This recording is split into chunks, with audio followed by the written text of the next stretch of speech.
co-host and cousin, T-Rex. T-Rex. What's up? How you feeling today, man? Hey, man. Rock steady. Let's get it. Rock steady, man. Yes, sir. Well, y'all can see we got something different on the set today. That book is up in here. Oh, yeah. Up in here. Oh, yeah. Yeah, man. I'm excited to finally have it out. We've been talking about it's coming soon. I don't think I said that in too many videos, but maybe a couple. But it's here now, in the flesh. You know, I had to shout out Cuz T-Rex and the dedication for encouraging me to do my own publishing and being probably the only person who was like, man, where that book at? Where that book at? Where that book at? So hats off to you, Cuz, for that. All right. It's here What's now. up? So, you know what I'm saying? Y'all go get you a copy. I'll put the QR code on the screen. In fact, I'll probably have the QR code throughout the video from now on so y'all can point at the TV, hit Amazon right up and go and purchase you a copy. So, yeah, man, today we're going to talk about one of the topics that the book touches on, cultural gatekeeping. Right. You ready to get into this? Hey, let's go, man. So, cultural gatekeeping is a term that I don't know if it's familiar to a lot of people. I don't even know if it's really that popular, but it's something people say that means you are controlling what moves in and out of your culture. Right. Because it's a way of protecting the best interests of your way of life. Because, you know, everybody got their own specific cultures, you know, especially in different countries, the whole country might have a specific culture. But when you come to America, it's a melting pot. You got everything over here. You got white people, black people, folks of European descent, Right. FBA, Foundation of Black Americans, African descent, and then immigrants from all of those different pools, Asians, Latinos, and everybody brings with them elements of their culture. And they have different values. You know, I think there's some common threads with the values we share, but by and large, everybody has their own specific brand of how they live and what's acceptable within the culture. So when we talk about cultural gatekeeping, you're talking about protecting that culture so that people don't infiltrate it with values that you don't agree with, that can kind of mess up like your family values, how your people are raised, how your folks develop, and what they do. Right. So with that being said, we're going to open up the conversation about the importance of cultural gatekeeping in our culture, because this is OG's Uncut Conversations on the Culture. And we're going to look at some ways in which our culture is infiltrated now that we've been integrated. So let's open it up. Cuz what do you think when you hear this definition of gatekeeping culture? What comes to mind with our culture? Last time we talked, like I said, I think that's the man's job as far as gatekeeping. Okay. Primarily or exclusively? Primarily for our culture. Okay. You know what I'm saying? Because women, they got enough, quote unquote, women empowerment and movement. We don't have to do that to a certain degree for them. So we just need to focus on gatekeeping our community and gatekeeping what our kids see and hear. What cultures do you think, if any come to mind, do a good job of gatekeeping their culture? Everybody but us. Shit. Anybody specific that you want to? All of them. Asians gatekeep. You know, they gatekeep where they don't even want certain religions to come into their culture. You know what I'm saying? You got America, of course, you know, your gatekeepers are white people. You know, they control the government, they control the presidency, they control the police force, they control our economics here. So they gatekeepers. You think about Africans, people that come in this country illegally, they actually gatekeeping. You know what I'm saying? Sending information to the people how to come in this country, when to come in this country, who to go to, possibly to give them easier paths to get their passport, easier paths to become citizens. We're the only ones as far as FBA. We're just starting to gatekeep. I think where we was gatekeeping without calling it gatekeeping was when we were segregated. It was automatic. Right. But now gatekeeping is getting back to that. I think that's because of the woke era. Of a lot of times it might be because we breaking away from religion and we starting to think on our own. Because even though our ancestors and our great greats and everything, even though they was in church and they was going by the Bible, they also still went by a code outside of church. Meaning a lot of issues that was happening on in their neighborhoods, they was actually bringing it to the church. Like it was church, but it also was like community, where people come in the community to talk about their problems.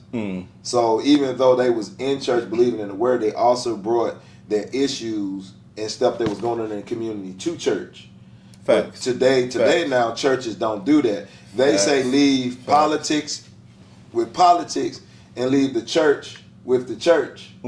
But they what they call it, they wish-washy when it come to that. Depending on what politics talk about, they use their religion to stay out of it, or so-called their spirituality. Gotcha. But if it's something that won't rock the boat too fucking much, then they got something to say. Like voting. Because politicians come into church all the time and get behind that pulpit and do political messaging. Yeah, but you don't see them now. They disappear. Yeah, exactly. You don't see them now. And they really go to black communities to make a quote-unquote statement.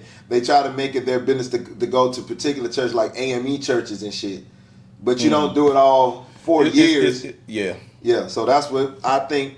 That's the difference with us gatekeeping to where everybody still gatekeeps without it being called game. It's a way of life for them, let me say it. Yeah, and it's a way of life that they get to defend without being criticized and without being attacked and called separatists and creating division and stuff like that. Yeah. And I got to shout out the term FBA that really Tariq Nasheed coined, because one of the first ways you gatekeep is to distinctly identify yourself as a group, right? If you just consider like a group that's floating out there and people kind of roam in and out as they see fit, there's no boundaries around the group. It's very difficult to gatekeep, because people will accuse you of not having a culture, which is what has happened to us a lot when America put the name African American on us.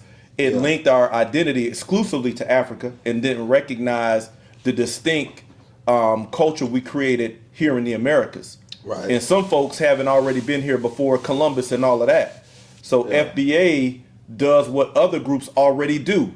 You know, Jamaican American, Ghanaian American, I don't know, name you pick one, pick a country. They have a specific name for their group, and with that comes a way of life that they're accustomed to. And when somebody crosses those boundaries and does something that they don't approve of, they can speak against that collectively. Yeah. So it don't become a norm. And folks fight against our right to do that, and they attack us just taking on our name to make our lineage distinct. They accuse us of being divisive. Right. So with that being said, do you think that there are some ways in which we are attacking our own culture, or we're doing a poor job of gatekeeping? Of course, we're doing a poor job. Yeah. You said of course. Of course we're doing a poor job. In what ways? Or you got some specific examples? All right. Well, what I brought to your attention about that Dorito commercial. Okay. You know, I see a lot of stuff just on TV, especially with commercials. You know, not especially with commercials, but anytime I'm watching the TV, I see things that shouldn't be on TV to me. Like the Dorito commercial. Tell us about that. Now I'll try and incorporate it in the video if I can get it in here to show y'all. Okay, well, it's a commercial where it's a black guy, it's a black barbershop, right? And it's a young dude sitting in the chair. It's an older guy sitting. It's an older guy cutting his hair. Yeah. And it's the bold Doritos, but I gotta take my hat off to talk about this one. And the guy's holding his head linked back like he about to do a line. Yeah, the normal way that they kind of control. Yeah, control your head. Yeah. But his ring finger and pinky finger is covered in Doritos. Right, and Dorito And they got a boy with a young dude looking like a nerd with them bottlefish glasses where they make your eyes look big, and you see him looking at the guy's fingers dangling and in licking his face. And licking his lips. Licking his lips. And I said, he better not motherfucking go for it. And this motherfucker, I don't even want to do it because I'm a man, but it was disgusting, dog. He clamped down with his mouth on the man's pinky finger. Dog. Deep-throated it. He did. I don't know no man, when he's eating barbecue chicken, licks his whole finger like this. Right. That's something women do. Most men lick their fingers. Right. But if you sucking your whole finger, you suspect. Yeah. You know what I'm saying? And the boy just didn't pull off of it. He stayed locked on to it. Right. And that's how the commercial ended. Yeah. And I said, no fucking way. What do you think for folks? And I agree. When I saw that, I couldn't even watch the end of the commercial because as soon as a young guy was looking at the guy pinky finger dangling with the Dorito, and the Dorito just wasn't on the tips where it should be. If you just picking up, the whole thing is covered in Dorito dust. Nobody eat Doritos where your whole finger's covered. They over exaggerated 2 fingers. But this is the catch. Mm-hmm. Just these 2 fingers. Yeah, and who eat Doritos like this? And my guy went up and grabbed the thing and stayed on it. I had to turn the video off after that. It made me uncomfortable, And it's like my question for you though is, I can hear somebody from maybe and unfortunately from our culture, some people would say that's homophobic. Your response, my response to that video, and by the way. This is why we're talking about gatekeeping culture, because a commercial was done in a context of black culture. This is a black barbershop where black men congregate, especially the old school guys, because your OGs and up are the ones that established the barbershop culture. And they got a new generation cat sitting in the chair, a younger guy. So right there, they're making a distinction between the OG and the up and coming, and they got the up and coming deep throating the guy finger to get the Dorito dust off. So it's like an infiltration of black culture with these kinds of images and values. You know what I'm saying? Okay, but you said what opposed people say that I'm thinking homophobic. Yeah. Cool. What's your response to that? I'm glad you think that I'm homophobic, because that's how I say that. Almost in the men's culture, I don't give a fuck what no man say. That's homophobic behavior. Just like anything else somebody do. That's homosexual behavior. Yes, that's homophobic. Most men homosexual, yeah. Most men will look at that and be like, nah, nigga, that looks suspect. Yeah. We see what people say, and I don't care if people say that I'm being homophobic, because that's a fucking lie. I'm not homophobic. Right. That's something that you forcing on us. It's one thing to I accept what you're doing, but it's another thing where you want me to participate. Right. Me sitting in my house, not seeing this shit coming, it's like me participating. Yeah, involuntarily. Yeah. You anticipating without permission. Exactly. Yeah. I know that goes on in that community, but I don't have to see it. Right. Now this is where. So if you want to call me homophobic, then go ahead. But I'm watching my TV, my freedom, my space. They put this commercial where I have to see it. It catches me off guard. Right. That's not fair to me. Now this is where that's right there where it's an infiltration, right? Yes. This is where cultural gatekeeping becomes important, because what was I thinking while you were saying that? It's because they're not asking your permission. And okay, here's what I was thinking. A part of cultural gatekeeping is regulating how your image is used and portrayed to the public. Right? Yes. Black people, and there's variations of us, obviously, but foundational black Americans, that barbershop culture is a part of our cultural identity. So when you take that image and all the people that are included with that, and you violate it like that, that is a form of where cultural gatekeeping is needed, right? You're violating our image, and you got cultures who, if you do stuff like that with them, and I can think of one who that Old Testament Bible supports, and it's all love for that group, but they have an anti-defamation society. You can never release a video like that and they let that shit fly, because they know that they got the right to determine how their image is represented. And if it's misrepresented, they coming for your ass. But look, check this out. You saying I'm homophobic, but I can get, if anybody will allow me, let me get some kids. Have a man and a woman and two men that's homosexual kiss. And you ask them kids gonna say them two, they may say ew, like when boys and girls kiss and they see two, they may like ew, ugh, because it's inappropriate for them because the kids are not used to seeing it. Plus, it's not on their mind. But guess what? It's natural, man and woman. Now them kids see these two men, it ain't gonna just be ill. You might not even hear ill. Right. You might see confusion. Yeah. So what you gonna call these kids homophobic? Let's kill the bullshit. That's not natural. So what you gonna call the kid homophobic? So if my son sees this and he's used to seeing a mother and father in the house and he's taught in the Bible, since we can talk about some of that Bible, man and woman, Adam and Eve, but it wasn't Adam and Steve. Now once again, does not mean hating on the gay community. But let's keep it real because I get tired of people wanting to quickly say, oh, you homophobic. No, it's not about being homophobic. Right. It's homophobic to me when you catch me off guard with it, when I didn't plan to participate in it. It's one thing to accept, and that's what you is, but it's so far. I can have gay friends, and they could be in my house, two guys, and they start to kiss, and I'm like, oh, yeah.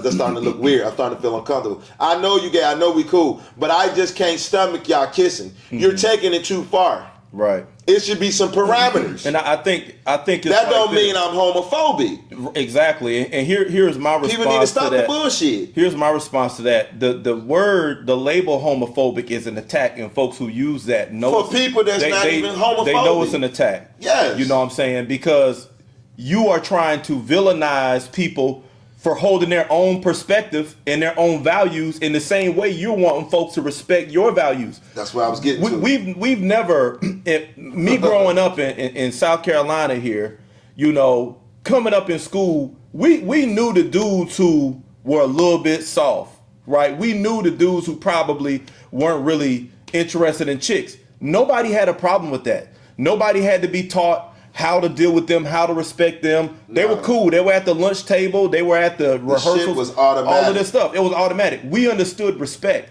I think the problem that we take with this movement is it crowbars itself into your culture and tries to make itself a norm without getting your permission. And then when you go to gatekeep, they try to label you for gatekeeping the same way you're gatekeeping your culture. Exactly. You gatekeep your culture for this community. Yeah. You gatekeep your culture because you got everything defined. Pronouns, you know, how to be addressed and this and that. Y'all are teaching everybody how to do that, which, by the way, we don't need because we're not looking into your personal life. Everybody we're just simply respecting your choice to be who you are. That's it. But y'all take it a step further and teach all these labels and definitions and other models of family, and y'all force it on it. I'm gonna land my plane here. One of the problems I got with that, since you brought kids, because you talked about how a kid's natural response to seeing two men kissing is probably going to be confusion. Yeah. So are you going to call the kid homophobic, right? Exactly. See what I'm saying? My problem with this is I'm going to come for the school system now, because the school systems who are on the agenda for integrating this lifestyle primarily into our cultures. Bingo. When these kids have natural responses because they are not accustomed to that. No. You put the kids in a situation now where a teacher might reprimand the kid for a natural response. They right? do now. And so now that's a problem. That's a problem. In Georgia, some of them, if your child do not take that curriculum, they get kicked out the school. Yeah. It's part of the curriculum in some states. Right. Shit. And I think people, I look at it like this, you know, America is built on the right to self-determination. Self-determination means that you got the right to determine your values and your way of life, so long as you're not infringing upon anybody else or hurting anybody else. And see, that's where they play the mind fuck. Because see, when we assert cultural gatekeeping or boundaries in our culture, they try to flip it to make it look like we're doing bad. something to hurt another group. Yes. So that they're trying to villainize you out of cultural gatekeeping, when really they're trying to just get you to knock the gates down so they can run anything in and out of your culture that they want to. But the thing is, we done gave them permission to do that. Unfortunately. By default. Unknowingly. And I think where we did it, and that's why I'm glad you wrote this book, the reason why we have done that, because we was caught on this religion. Facts. If we weren't caught on this religion, we wouldn't have allowed that to go down like that. Yeah. We wouldn't have. But since we full of religion and the Bible tell you to love everybody, treat everybody the same, regardless, that's how polluted this shit is. Regardless, the God created man and woman. That's what the whole Bible was about. Even the Bible been talking about they killed or stoned, or if you did have say whatever, man, they were supposed to be killed. But see, they won't talk about that in the Bible. Right. I go this hard. Since you motherfuckers, and I'm gonna say it like this, want to get on us about everything we doing, take that shit out the Bible now then. Since you done made it a law, I challenge you. I provoke you. Since you made it a law that we can't say these words or we offend them, we can go to jail for all this. You done made all these laws. Take it out the Bible. Since it's so a norm now, make it normal in the Bible. I challenge you. Well, that's why you got two political parties. Fucking hypocrites. You got two political parties because the Republicans get to hold conservative views that align with the Bible, where the they get to hold conservative views that align with the Bible, where the Democrats is liberal and gets to crowbar these values into our culture and our families without our permission. So you still got that's how you maintain the contradiction in American society. You got conservatives saying, hey, it's man and woman. This is the Bible. But then you got Democrats who are really the same people who are integrating these non-traditional family situations and crowbarring them in our way because that's just a tool to align them. When Black Lives Matter went down after George Floyd, you'll notice every time BLM was mentioned, it was always married to LGBTQ. We never asked for that, but they used the communication system and the political platforms to make those things one and the same. Every time you're making policy, you're marrying those two identities. Okay, now I'm glad you said marrying. They want to marry the LGB. I'm not against it. I never learned how to say that. But the BLM, Black Lives Movement, with the other side, they married them two together. Just like they marrying what happened to Bill Cosby to our culture. Just like they're marrying... Good transition. That's where we're going next. Yeah. Just like they got us marrying what happened to R. Kelly. They marrying that together. Diddy. Just like Diddy, they marrying that together. And then just like they marrying Cash Out and many other people that we may not know about. Now, as of course, everybody knows this, that Europeans wrote the Bible. So why the hell the same thing that they marrying to all our black people, just like Black Lives Matter, why ain't they marrying Vince McMahon to this shit? Why ain't they marrying the dude that owns the New England Patriots together? Why ain't they marrying the motherfucking popes to this sex trafficking and bribery? Why ain't they marrying, I kiss him in the mouth, grab him by the pussy? That guy. Why ain't y'all marrying that together? So you pick and choosing the narrative what to push on us. That's why us as black men, we need to gatekeep. We need to start, even though we may see it on the news, we need to be gatekeepers so when they use our people, we don't fall for the bullshit. We don't put our people, they already dug the grave, but we're not going to put them in the casket and put them in the fucking grave. Right. That's what we need to, that's what we need to gatekeep. We just don't go off what we see on the TV when it comes to this bullshit. I think one of the reasons why we're doing that because we're unaware, by and large, that we're being sold the story. We're unaware that in real time you're being married to a narrative that don't belong in your culture, right? But if they can find people who come close enough to fit in it, like a Diddy or R. Kelly, this young guy, what was his name? Ace. Cash Out. Cash Out. Ace Cash Out or Cash Out Ace. Yeah. He got a real popular song I can't recall right now, but he just got life in prison plus 70. His cousin got the same for alleged sex trafficking, and his mother got 30 years for quote unquote participating because they saw her in text. Now this guy, you didn't hear about him. his stuff was going silent behind the Diddy trial. So what they're doing is Diddy is the face of sexual perversion, right? Like, he's the face of criminal sexual perversion. He got enough money to fight it, but this young guy doesn't have enough money to fight it. His trial got wrapped up quick. He in jail for life plus 70 years. Meanwhile, you got all these people cuz name who are really the originators of this culture. Vince McMahon, Hugh Hefner, who was gone and dead, who was really the father of making that a public spectacle. A lot of rock style rocker lifestyles. You got the CEOs of Abercrombie and Finch, who's been under investigation for allegations of sexual trafficking, coercion against men since 2008 to 2015. Nobody's even heard about that. See, why aren't they marrying that shit together? Right, because it's kept silent so people don't marry that cultural perversion as a cultural norm with what they do. You even got popes who everybody knows is fondling little boys. It's in the thousands. But name one pope, or not pope, pardon me, name one Catholic priest who has done that. Because you can't put an identity by it because they're trying to prevent you from doing that. They keep the story low, but they put ours high so it can be seen. Or name one where they kept them in jail while the case was being going on. Every one of ours, when the case is going on, they have to be locked up. Let's compare that. Diddy got arrested, taken in. They denied him bail. Bill Cosby, every now and then. Bill Cosby, same thing. Now R. Kelly, same thing when they finally got him. Abercrombie and Finch. Never. It's the CEO, and there are two other guys. Shit, let me say names, because let's do that. Let's not lead these guys in an ambiguous light. And these guys are Michael Jeffries, the former CEO of Abercrombie and Finch, and then there was also two other cats that was with him. This guy is 80 years old, by the way, now.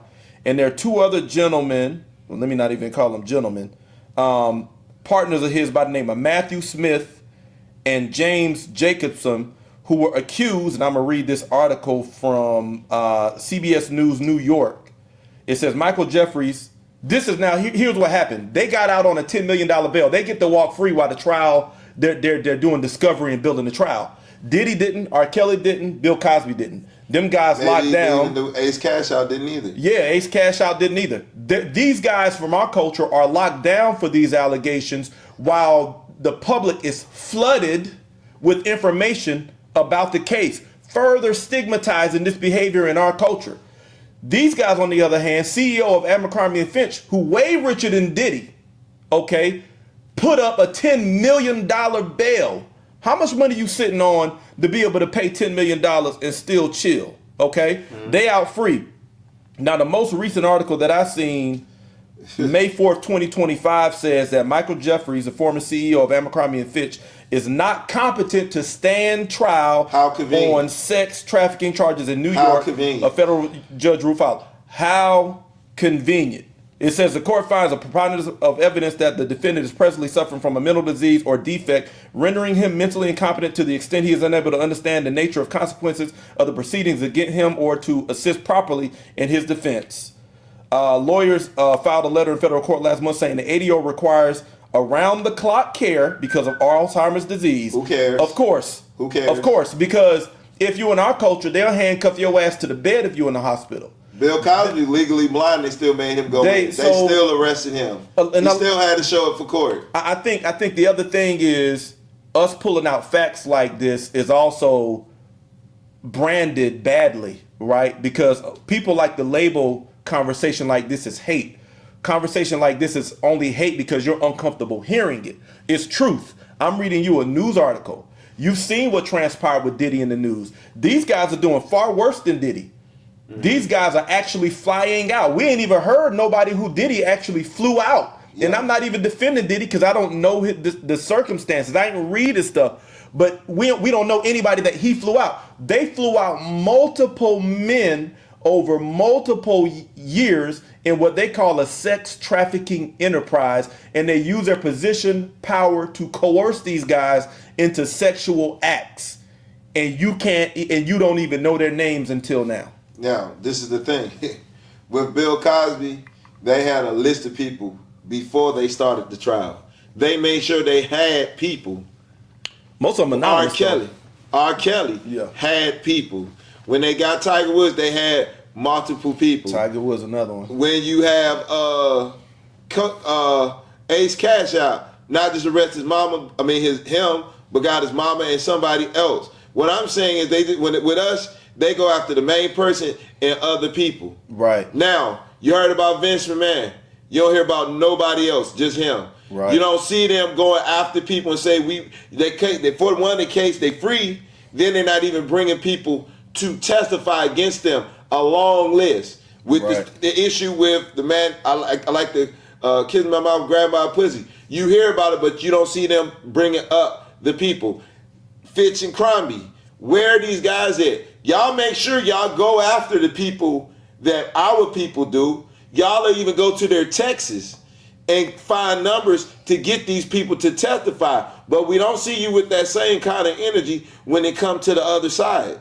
I agree. That ain't no hate. That's unfair treatment. That's racism and prejudice discrimination. All of the Asians, all the isms. That's what they're showing. But our people don't bring this shit up. When they putting this shit on the news, why ain't y'all saying, why ain't they do this to Vince McMahon? Why ain't they doing it? You don't never see none of our people do that. The problem with our culture, the gatekeeping problem with our culture is we think everything a joke. Mm-hmm. And listen, I love to laugh. And listen, we don't. I don't want this show to be too heavy.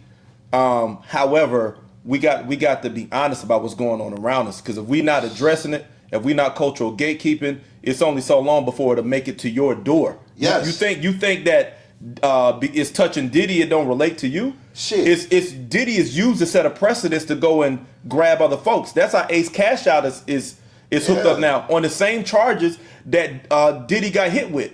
This guy just didn't have the money to get himself out of the net like these other guys. See, these other guys, they'll put them up there just enough to make you think that justice is in the process.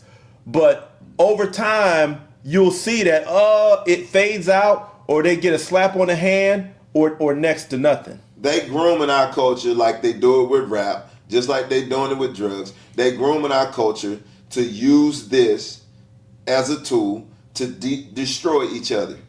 And no doubt. And I wanted to say, they grooming our culture to use this as a technique, and it's only gonna work against us.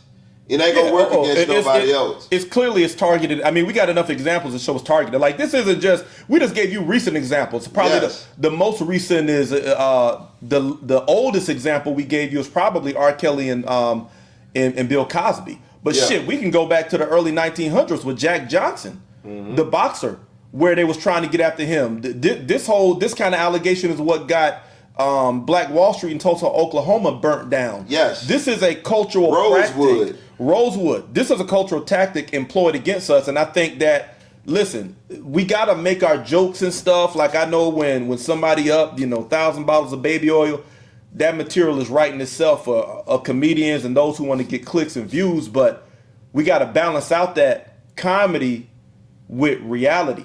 Because we got to we got to show that we thinking critically. Okay, it's funny, but where's the crime in having 1,000 bottles of baby oil? We got to be asking for the evidence. Yeah. We got to be asking for the same treatment of other cases that are being hit with the same charges, like this Abercrombie and Fitch.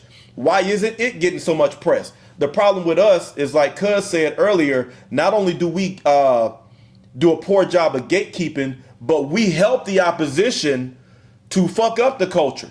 Because when somebody's put in the limelight on something negative, instead of thinking critically, we throw more dirt on their shit. Mm-hmm.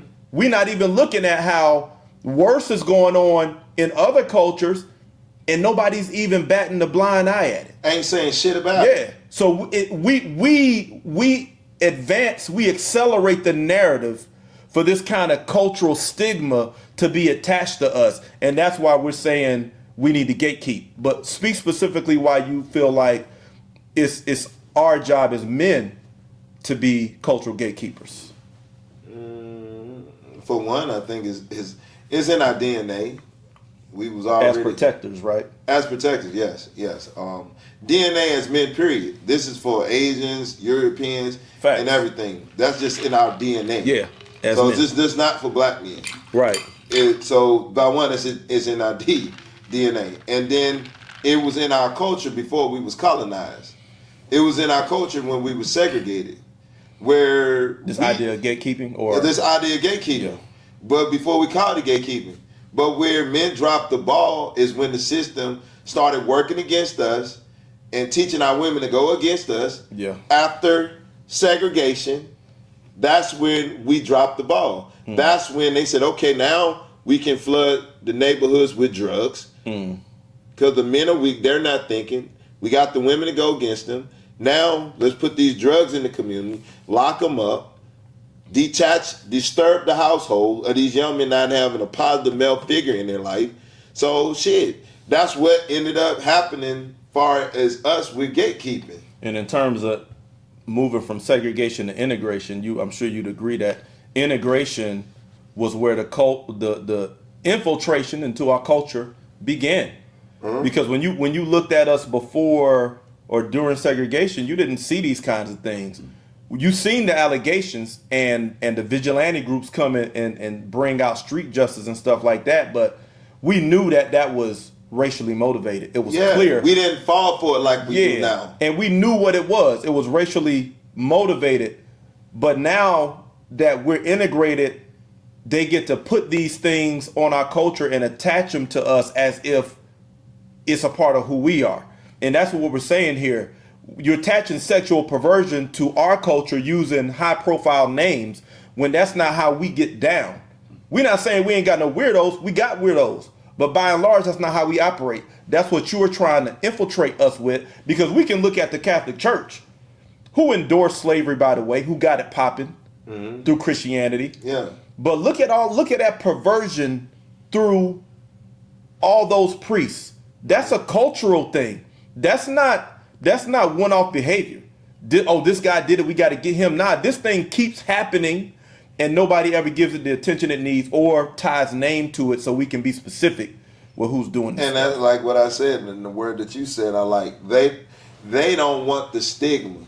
So they put the stigma they put their stigma on us. On us. Not exactly. saying we don't do the things that they would do, but I guarantee you, if we had the powers to find out, not saying it don't cross our mind, we don't do it. I guarantee you, they do it way more than us. Yeah. I guarantee you. Because like everybody say, Puffy didn't just learn this from nowhere. Bill Cosby didn't learn this from nowhere. R. Kelly didn't learn this from nowhere. Quincy Jones didn't learn this from nowhere. They was brought to these parties and they saw it and they're emulating that. Like you said, in our culture, we just don't automatically do that. And if you think about it, let's go back to our ancestors, our keeping line. It was no way we was thinking homosexual tendency thoughts when we got voluptuous women, big chocolate, juicy asses, titties and everything. It was no way to even think that shit. We didn't have no reason to think that. How Shannon we wasn't confined in a space to where we even thought about it, because we had freedom to move around. Anything that you can find historically, any animal that you can find from their habitat, they're going to start doing weird and unusual shit. We don't come from a culture where we was raised in caves. We don't come to a culture of fear. We have more than abundance. What culture comes from that? Okay, you in the cave too long, just like guys in prison. They start, them gay dudes start looking good to them because you confined. You don't have the freedom to move around. Yeah. Who was the people on boats traveling? Right. And it was nothing but men conquering. Right. You don't think you on boats for months at a goddamn time. Right. Cause you in an unnatural spot. It's not natural for to be on that boat. So unnatural shit gonna cross your mind. That's facts. I like that. I want to pull that principle out. That's scientific though. I want to pull that principle out that confinement leads to perversion. Right? This is what he like religion. This is what he said. You start looking. Confinement leads to perversion. Yes. And when you think become about an animal. When you think about even religion is a form of confinement.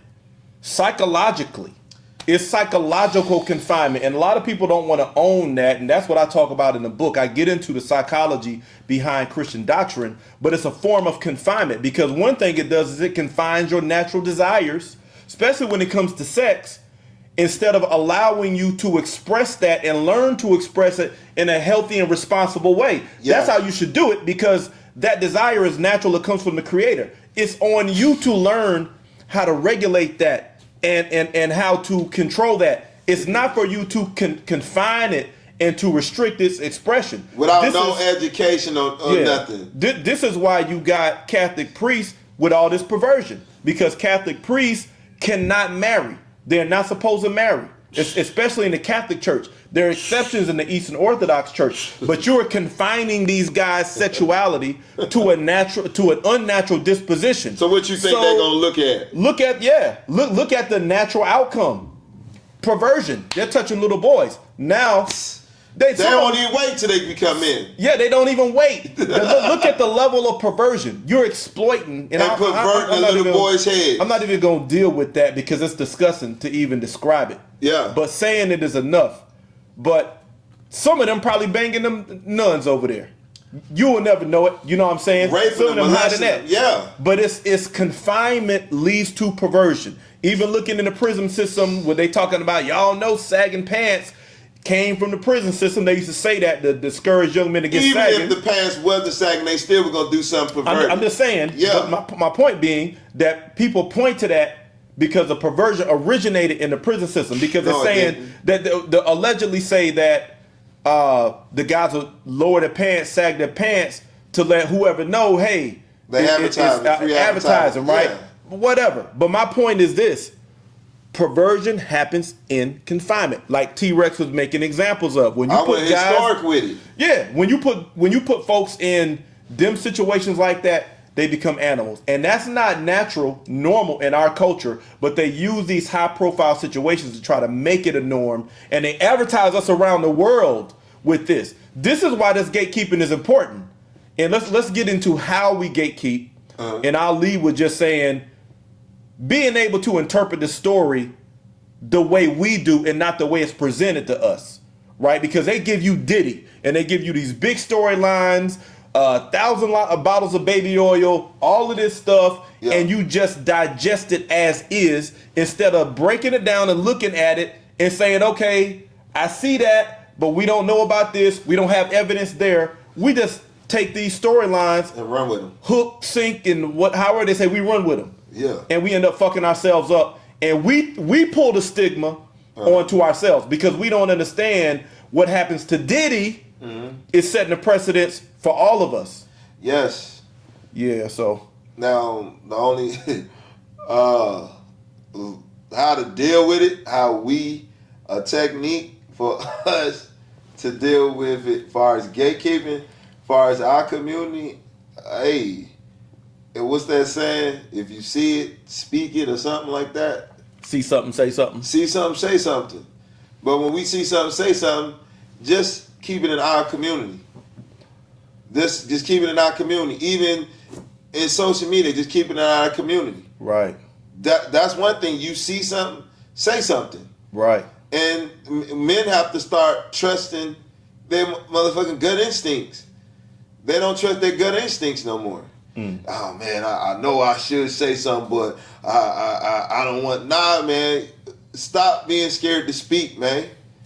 You got the right to gatekeep your own way of life. Yes. What we talking about is the American way. Yes. The right to self-determination, to determine what is healthy for your way of life, your culture. You got the right to speak up. If you're not with that, again, the way they attack us was with labels. When you gatekeep, when everybody else gatekeep, you know, they're gatekeeping. It's their culture. When we gatekeep, it's hate.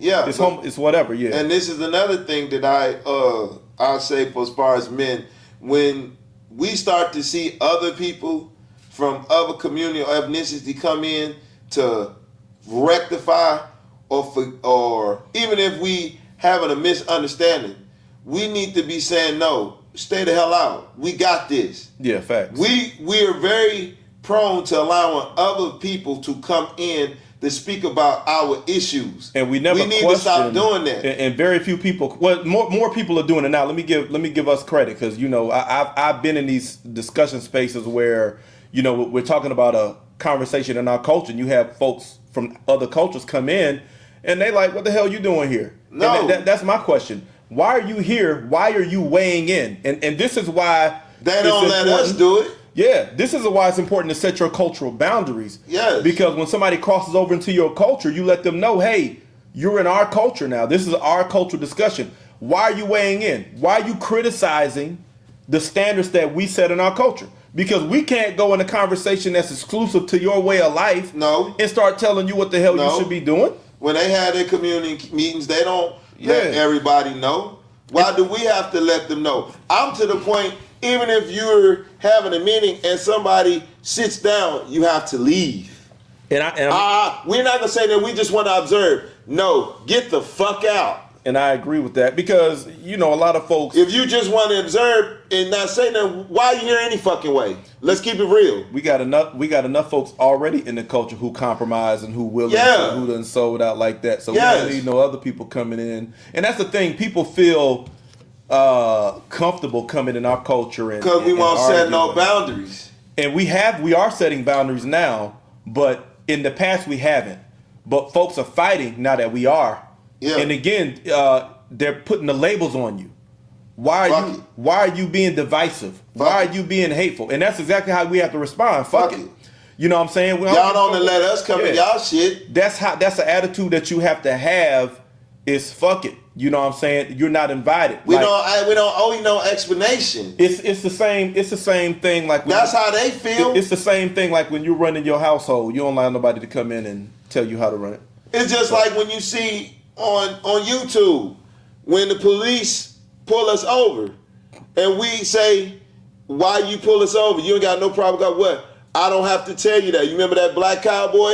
Right. Was on his own private property. Right. They came on illegally. The nigga could have got down with him because you invading private property. He said, what are y'all doing on my land? Get the fuck off my land. The police officer gonna say, we don't have to tell you that. He said, well, I'm gonna tell you like this. He said we got a warrant. They said we don't. He said, and what that guy said, fuck your warrant. Right. Said you can't tell me the reason why. And the black dude was telling him, like, you violate. This is what he said. This is cowboy land. Right. Motherfucker, this is private property. Get the fuck off. Fuck you and that warrant. And then one of his guys said, we don't have to tell you. Now you really got to get the fuck off. Right.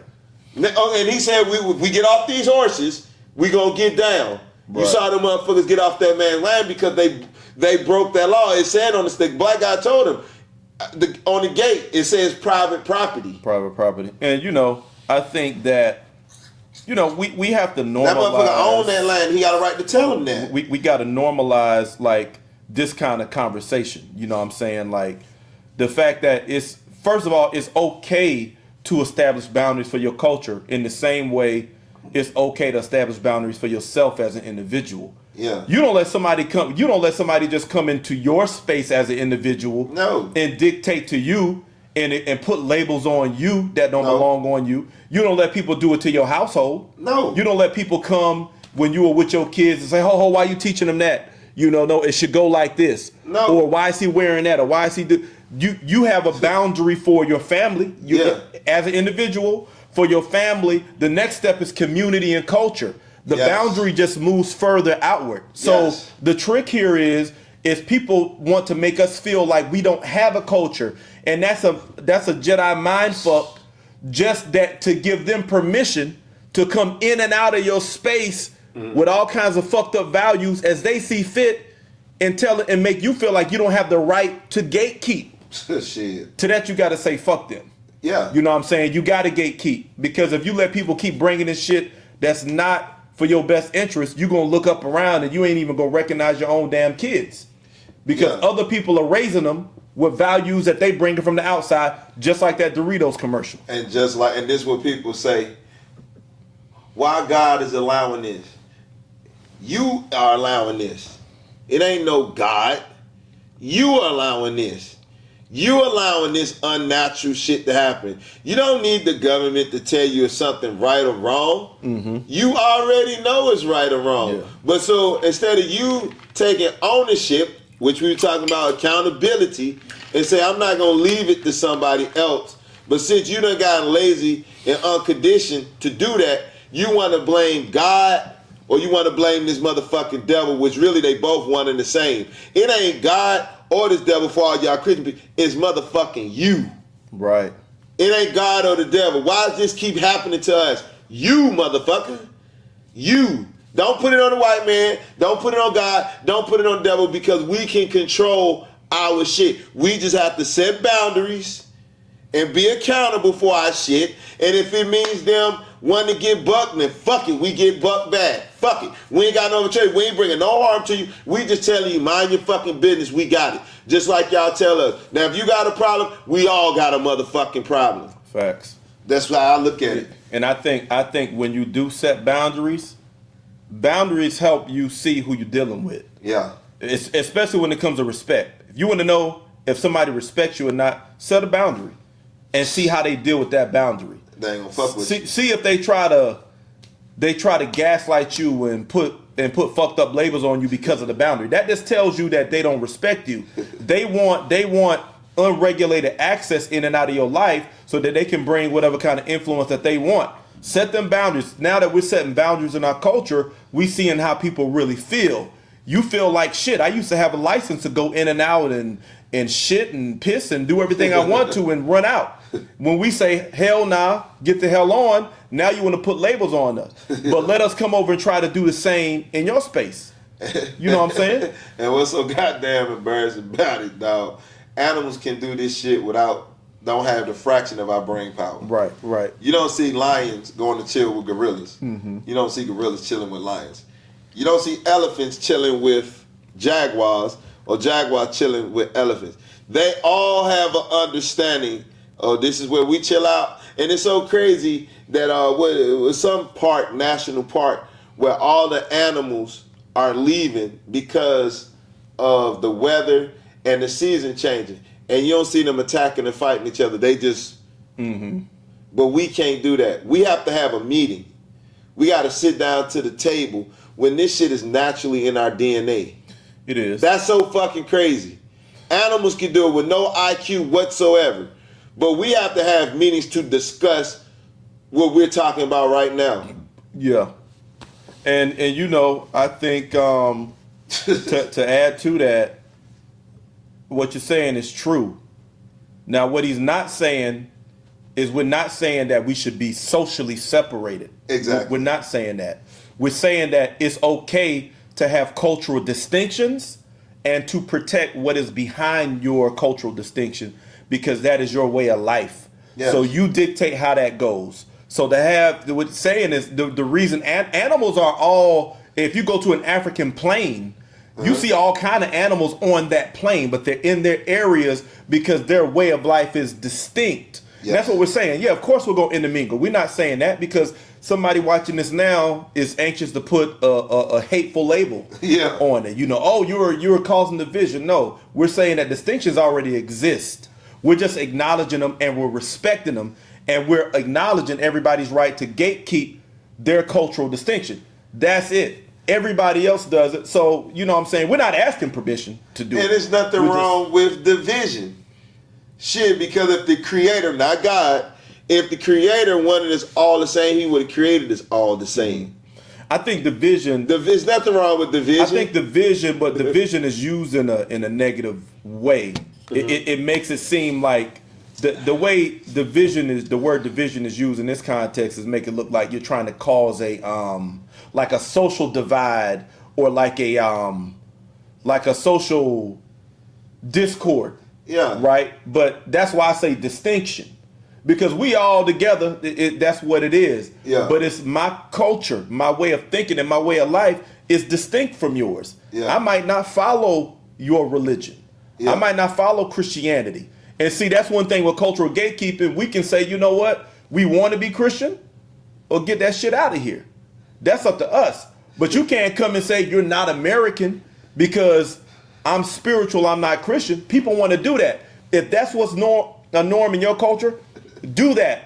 But a part of the right to self-determination is saying we determine that we don't want to fuck with that. Now check this out. I make this real common sense. If somebody's trying to force themselves on you, that should already know something is wrong. That's no different than a woman telling a man, I'm not interested in you.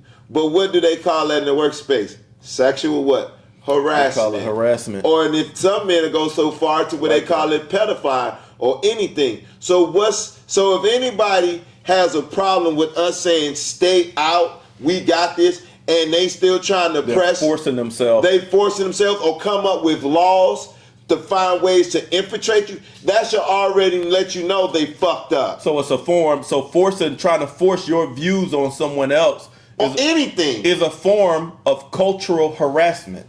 Yes. I like you bringing that example out because that does ground it a little bit. You know what I'm saying? You would never accept a man forcing himself on a woman. That's a form of harassment, right? Yes. She has the right to gatekeep her space and green light who can come in and out of that, just like any individual. Yes. But as a culture, when we do that and you're forcing yourself, that's harassment. And nobody else is harassing folks. It's even an assault. Right. If somebody is trying to get out and you blocking them and they saying move, they have to right to defend themselves because it's an assault. Right. So it's the same thing. If we telling you no, you can't come in and you still coming, you are assaulting our culture. It's a harassment and your motive is not fucking right. But keep doing it though. I mean, if that's what you're doing, because it shows us who we are. I'd rather you show who you are rather than hide and act like you a friend. Yes. Like Old Girl and Sinners. You know what I'm saying? When the mulatto girl, when she went out and got bit, she came to the door. She was family. Yeah. So you gonna let me in or not? Oh, okay, come on in. Yeah. You know, she an enemy behind your lines now. So I'd rather you be like Remick and Sinners. Come on out with your fangs out so we know who we're dealing with. Yeah. You don't have my best interests at heart. Yeah. I think one aspect of and we ain't gotta have an explanation why we don't want you in. One aspect of cultural gatekeeping, that's facts. We don't have to have an explanation why. It's our prerogative, right? Yes. Because when we say not letting you in, I'm gonna clarify that. We're not accepting your opinion regarding how we do things. Our way of life, yeah. Your opinion is not welcome to our way of life because a lot of people try to force their opinion on our affairs when we're in discussion. You know, one thing we do with one form of cultural gatekeeping is also house cleaning. Yeah. And that's what this book is doing a lot of with religion. That's why I call it life after religion, because this is a hard pill to swallow for a lot of us, but Christianity was forced on us. Right. It was not presented to us the way it's done in church. You know, is the Lord moving on your heart right now? Stand up and raise your hand. I'm going to pray that prayer with you. It was not. You had limbs cut off, people killed, people forced to change their name, people forced to integrate this way of life into their culture under duress. So this was forced on you. So when you're doing your cultural gatekeeping, house cleaning is part of that. You're looking around and saying, hold on, we got some dysfunction in our culture. What here is not working for us? What here either needs to be thrown out or needs to be cleaned up before it can be used? And religion is one of those things where we got to do some cultural gatekeeping. And I want to speak on this. When I speak on this, you're going to know where I'm coming from. You know, what we're saying is absolutely true. But, you know, this particular culture, and I'll let you point them out. They can, where all cultures can come together to live amongst each other, but they got the power in their culture to fix it to where only their culture can live there. Or they make it hard for other cultures to live where it's a common ground where we all can live together. You know what I'm talking about? Check this out. Say, for instance, we live in a community, right? And you got a culture that runs it. Okay. But it's a place where everybody can come live at. Okay. But this particular culture has the power and the means and the structure to give you a hard time. They won't say it, but they'll give you a hard time to live in this community where everybody can live. Right. Yeah. You talk about like you just get an apartment. Yeah, or anything, a house. Yeah, get in the house. Yeah. So they have a way of, even though it's a place where everybody can live, they still force their culture and control, gatekeep who comes in and out. That's right. And that's an abuse of power. That was that was the whole point of segregation. Yeah. Was to say that we're all on this land, but y'all can't come over here. The problem with the reason segregation was discarded was because they looked over the fence at our culture and said, hold on, wait a minute. They doing good. Hold on, we need to get some of that. Yeah. So they needed to infiltrate the culture to economically exploit us. And so the way they infiltrated the culture was through sexual assault allegations, SA allegations. This is not new. You know, we infiltrate your culture with that, financially exploit you, destroy whatever, stigmatize your reputation with that. You know, I mean, it's the same playbook, man. Same playbook. That's crazy. And then they'll come in and then act like they'll give you the illusion that they want anybody can live here, but they'll put their place, because like you got areas where this is yours, and this is yours. But then there's areas where it's free for everybody, but they still find a way to make it to where it's just them. Fact. So they almost still doing that steal, kill, destroy type of mentality. Right. Yeah, we in charge of this, but we got the power, so to speak, to manipulate it to where it's just our people here and nobody else. But they give you illusion. Oh yeah, you can. The illusion of inclusion. Yeah. Yeah. Redlining was a form of cultural gatekeeping where black folks were imaginary line built where they were barred from being able to buy houses, get loans and stuff, and live in that area. Redlining. So I mean, when it's meant for everybody, right? So it's an illusion that it's included, but you're made to feel like I can't qualify because I don't meet the qualifications. However, if you're part of a certain culture, the bar is very low for qualifications, so you can get there. Yeah. You overqualified and you still can't get in. I just had finished somebody had telling me yesterday that we got to be better than good enough. Yeah. Right? And I said that cone shit. That's that kind of mentality has been socially normalized in our culture back from integration and stuff like that, and slavery and segregation, because and it was a young person that told you that, wasn't she was she might have been older. She wasn't too old, maybe in her 50s. Okay, but, that makes sense then. Because I asked my mom how old she was, but she said, we got to be better than good enough. And it's like a badge of excellence that some black people wear. But what they're really saying is, their obstacles of prejudice in set up against us. But rather than address the obstacles, you just got to become bigger. You got to become a super Negro. Man, you got to put up with it. As we used to say. Yeah. Put up with it and become a super Negro and outstep all of them boundaries and say, hey, look, it can be done. Yeah. When really, you should be calling out the damn boundaries. Them shit shouldn't be there to begin with. Yeah. Right? So, man, I mean, this cultural gatekeeping is big, man. I mean, I think we took it around the horn here. What other thoughts or final thoughts you got? I got none. I think when we talking, I'm hitting on all of them. Yeah. I would add this. I sent you a video last night, Dr. John Henry Clark. Oh yeah, I love that one. Yeah, he mentioned one thing. He said our natural mentality as black people of African descent, foundational black Americans, is to live in a pluralistic society. This is what T-Rex just described from the animal kingdom. You got a huge plain and you got lions, zebras, gazelles, cheetahs. They coexist, but they got their own groups and there's boundaries there, right? Everybody has the right to exist inside of their own natural identity. They got the right to self-determination to determine their behavior codes, their values, their way of expression and all of that without feeling offended or feeling the need to attack a group who's doing it differently. That's a pluralistic society. It's a plural society. You have plural cultures that equally coexist without offending one another. Why? Because everybody respects everyone else's boundaries. That's what we're talking about.